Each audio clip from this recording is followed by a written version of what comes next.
Hello and welcome to Tony's Backyard Garage.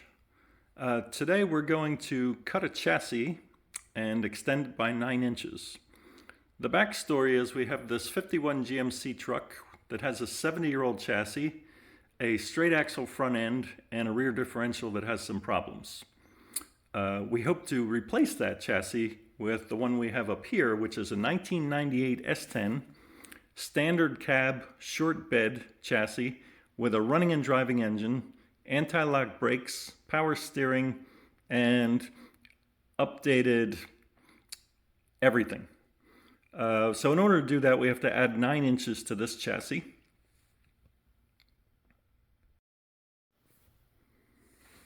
Now to start, we've done a couple of things.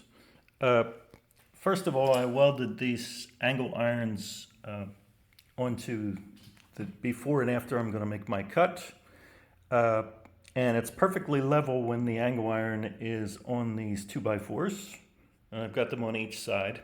Some people also put a cross brace on the chassis before they cut it in pieces.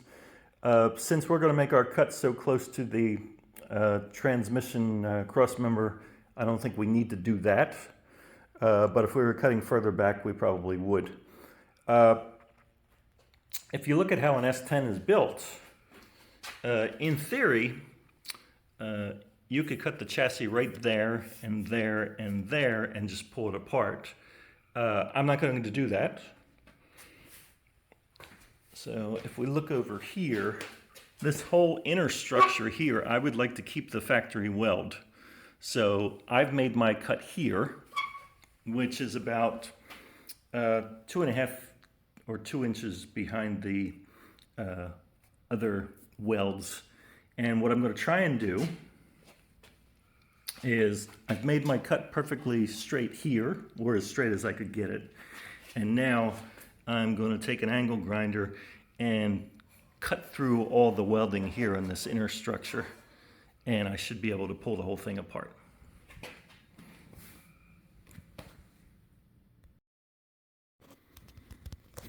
The next step is actual cutting. So I've already cut this piece here with our handy, Porter cable, 4.5 inch cutting disc. The only tricky part is we have to make sure that we don't cut through the inner structure. We want to keep that intact. And now the next bit is we're going to, all along here is a weld. So we'll cut through here. And it's probably going to take an hour and several cutting discs, so we'll turn the tape off while we do that. And when we resume, this thing should be in 2 pieces.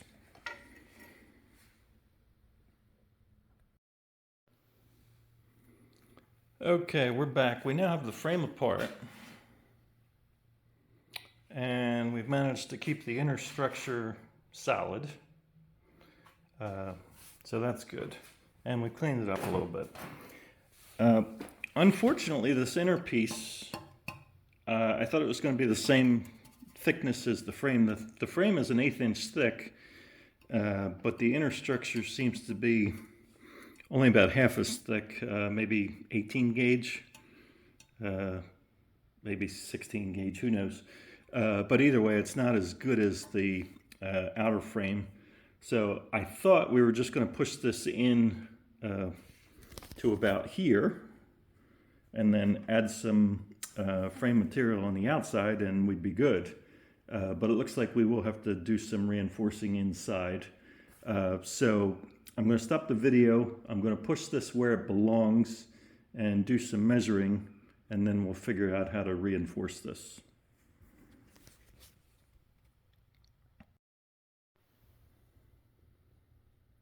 Okay, as you can see, we've completed a few steps.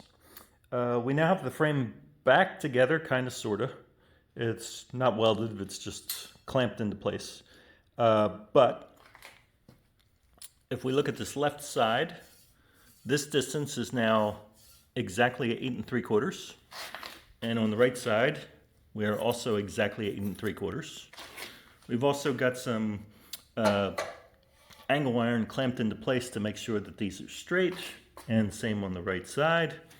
If we were to put a square over the top of it, we would see that it's almost perfect. And likewise over here, we're not ready to weld, so we don't need perfect. But one thing we do have to make sure is that we not only have the same distance on the left side and the right side, but we have to make sure that we haven't turned our frame into a parallelogram. It needs to be a rectangle. And so we've got these factory bolts that are conveniently located. So right above our cut line is a factory bolt on the right side, and likewise on the left-hand side we've got this equivalent factory bolt. And then back here by this mount we've got a factory bolt, and then on the right-hand side again we've got a factory bolt, and those are in identical places on each side of the frame. And so what we can do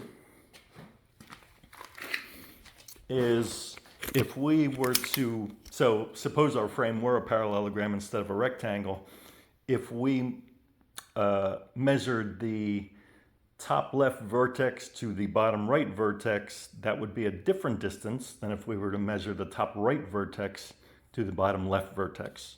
So if those are the same distance, then we have a perfect rectangle. So we learned that in high school geometry, but we don't have to worry about where we learned it. It just happens to be true.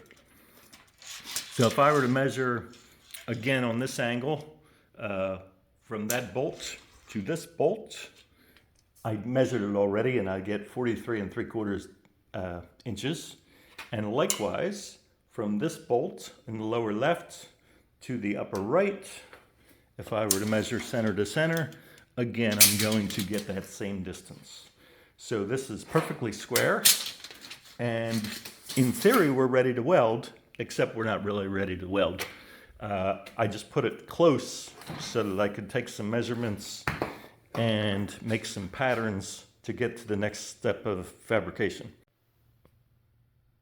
So the next step is to create some inner structure. So if we look at this piece of 2x4 and pretend that it's a piece of C-channel,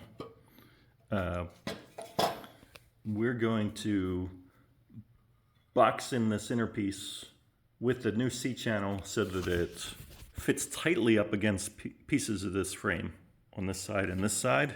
And we'll make that, I don't know, about 18 inches, so it tucks well into here in the front side and tucks well into the back side. In fact, we'll probably make it, if we look at the other side, the same length as this piece of inner structure that we have now.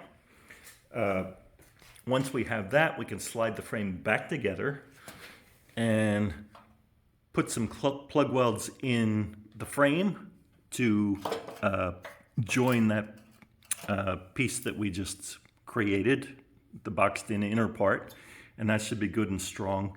And then lastly, we'll get a larger piece of C-channel and cover up this big 8 3/4 inch hole. So we'll stop the video now and do a little bit of fabrication, and this will make much more sense once you see the next step.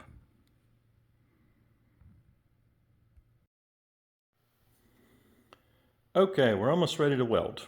We're not ready to weld the back part of the frame on yet, but this piece over here, we're ready to box in this inner structure with this new piece that we've made. This piece fits inside the frame nicely and is about 20 inches long.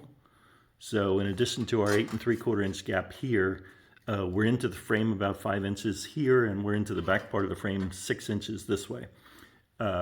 We're not ready to weld the back part of the frame on yet, but we are ready to weld the front part of the frame. So we'll fill in this plug weld, I've got a couple of plug welds up top, and then we will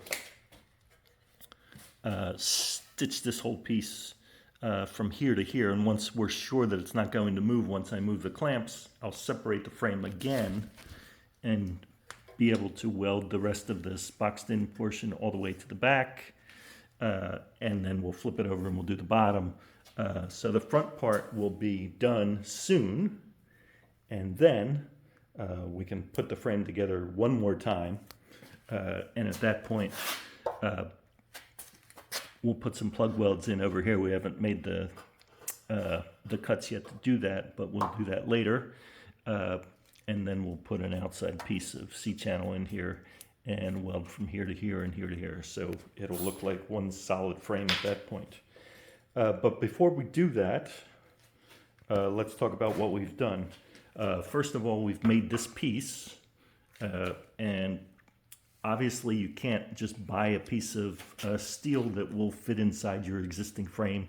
So we had to make that out of a 6x3 rectangular tube. So we'll look at this. This is what it started as. So this is a piece of 6x3 rectangular tube where we've cut 1 1/4 inches off the top, so that we've got a piece of 6 by 1 1/2 inch C-channel. And notice I cut it on an angle. And the reason I did that, it's still 6 inches long, so I got to make another cut to remove a bit, almost an inch. But the reason to make it on an angle is if you make it too narrow, then you have to throw it out. And if you make it too wide, then you have to do a lot of grinding. But if you make it a little bit longer than you need and cut it on an angle, then you can always push it in order to narrow it, or push it out in order to narrow it, and push it in to make it a little bit wider. So if you make your cut on an angle instead of straight, you'll have a little bit more freedom. Also, this was done with an angle grinder, so I don't have a bandsaw. But if you use an angle grinder and if you put a piece of angle iron on to guide you, you can usually do a pretty straight cut even with an angle grinder, so that's not bad. So this piece will go on the other side. If we look on this left side, we haven't done anything to it yet.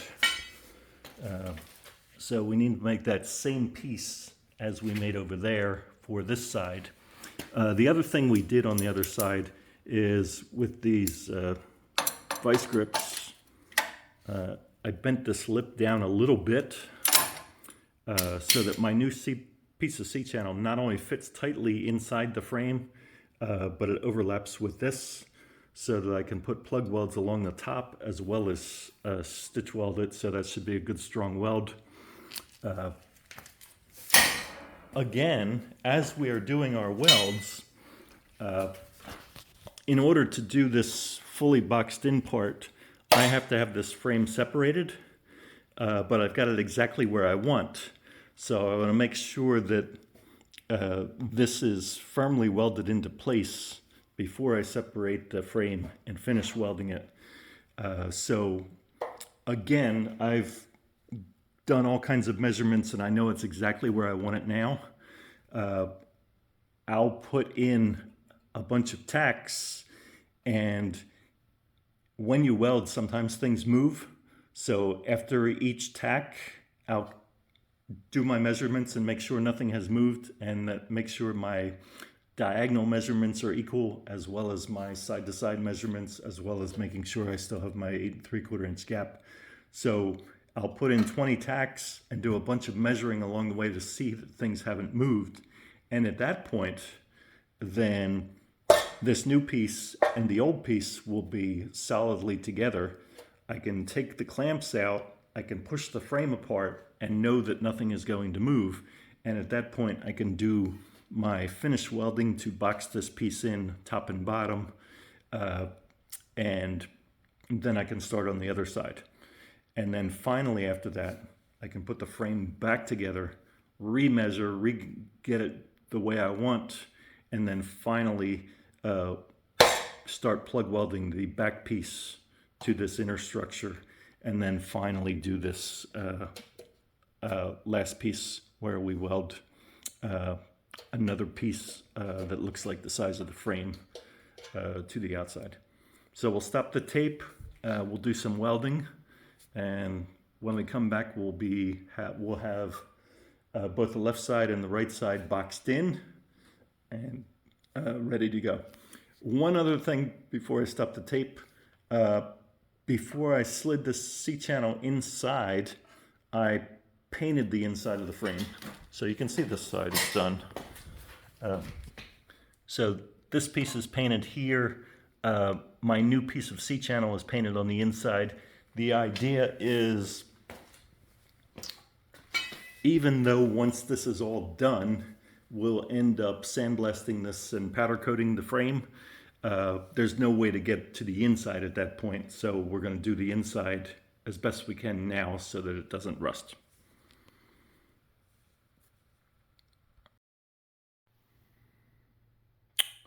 Okay, we're back, and you'll notice that the frame is now flipped up.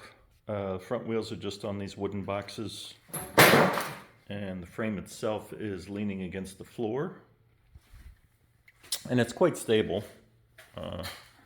It's not going anywhere. The reason we did this is so that we could weld this bottom without welding upside down. You'll recall that this is the original part of the frame. We haven't done anything to that, so these welds are original over here. What we did is we added this piece of C-channel, and of course welding up top is easy.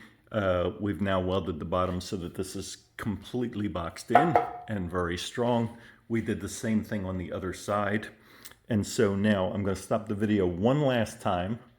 And after I stop the video, I'm going to clean this up a little bit more and then paint it.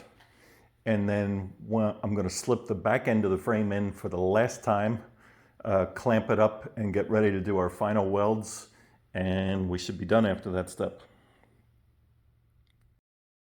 Okay, we're just about done. In fact, the right-hand side is almost completely finished. The left-hand side has one more piece we have to put on the outer frame, which I'll show you in a minute. But I've also got the truck jacked up, so we see that this box has the right-hand side up about, I don't know, 25 inches, both back wheel and front wheel. Did that so that we can put some plug welds underneath, as well as stitch up this side. And once we put the cover on the frame, we'll also extend that stitch over here and up here. But before we jack up the car or jack up the frame, we have to make sure that everything is solidly welded into place so that nothing moves. Because remember, we had everything clamped in so that there was, so it was perfectly straight and level and all that. So you don't want to go jack up the frame until you have all your welding done, or most of your welding. So before we jacked this up, I had this piece tacked in, but more importantly, I had a plug weld over here done, this plug weld over here, this plug weld over here, this plug weld over here, and two plug welds up top, and also in the back top. So that was going to be plenty strong, and nothing was going to move before I jacked up the frame.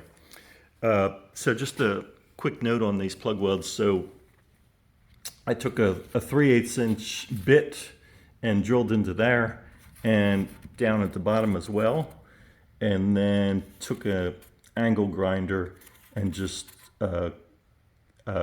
cut from hole to hole, and then filled that in with the weld. So this should be a nice strong plug weld, and it's similar to what the factory did. So if you look over here, they ground in and then put a plug weld in. So some people do diamonds like that. I didn't do that. I did it to mimic the factory, although up top these are diamonds.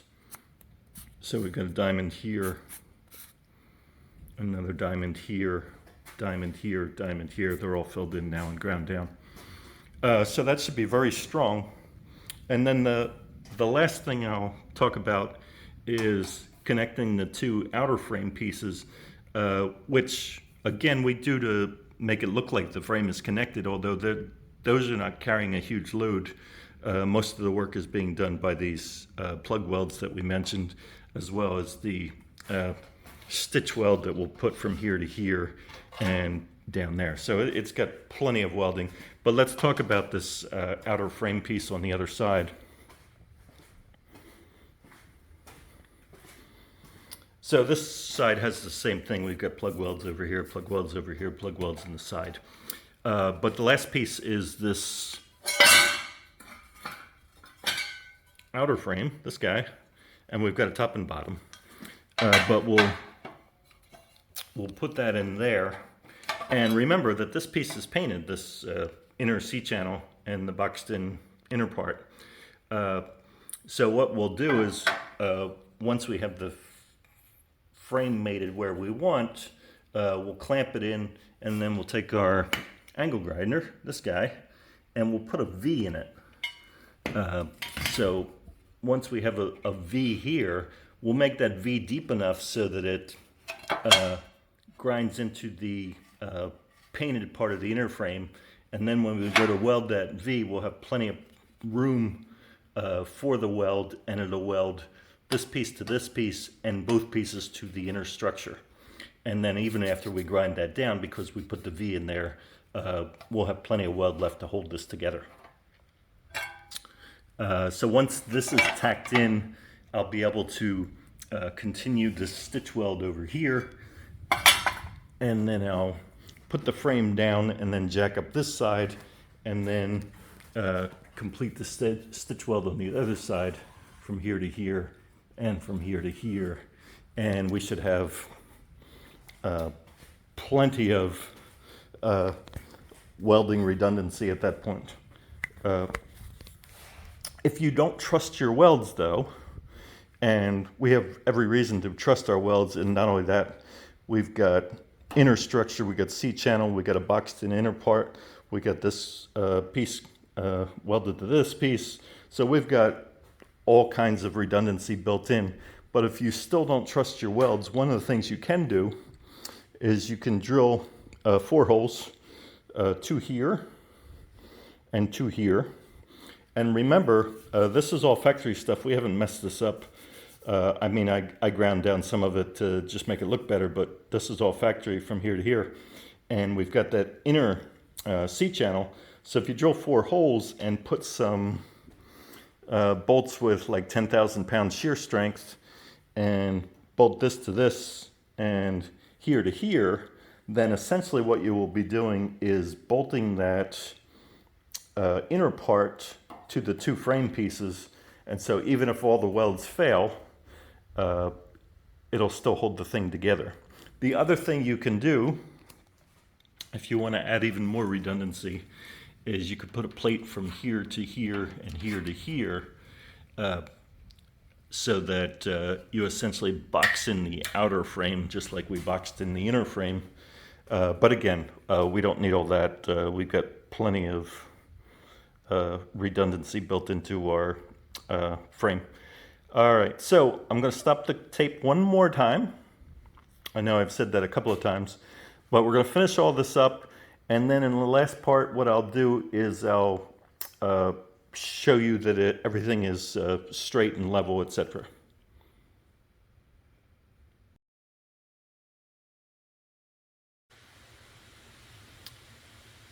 Okay, we're all done. Everything looks pretty good.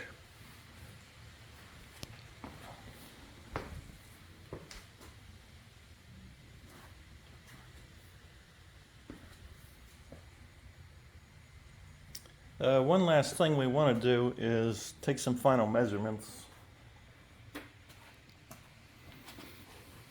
So we'll take our plumb bob and go right to the middle part of this frame.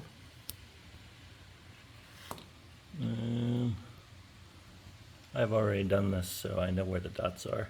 But we'll drop it 4 locations on the frame, and then we'll measure back to front as well as across, and make sure everything is equal.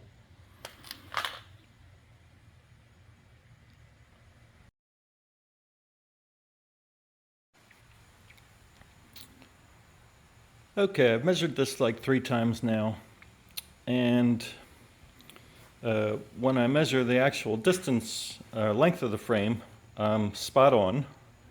But when I do the diagonals, this one is 171 3/4, and the other one is 171 7/8. So it's off by maybe an eighth, or maybe it's a measurement error, but it's pretty close.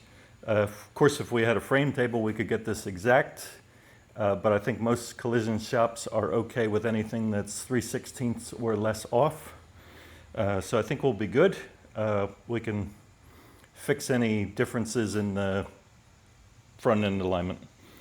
So that kind of wraps us up. The next phase will be to put this cab and this bed onto the new extended frame and get it off of the 51 GMC frame. The reason for doing this swap is notice that the 51 has a straight axle and basically 1950s technology, whereas the 98 S10 is quite a bit more modern, plus it has a running engine and transmission. All right, so that wraps us up. Sorry to stop the recording so many times, but if we had done this in real time, the video would have been like 14 hours long.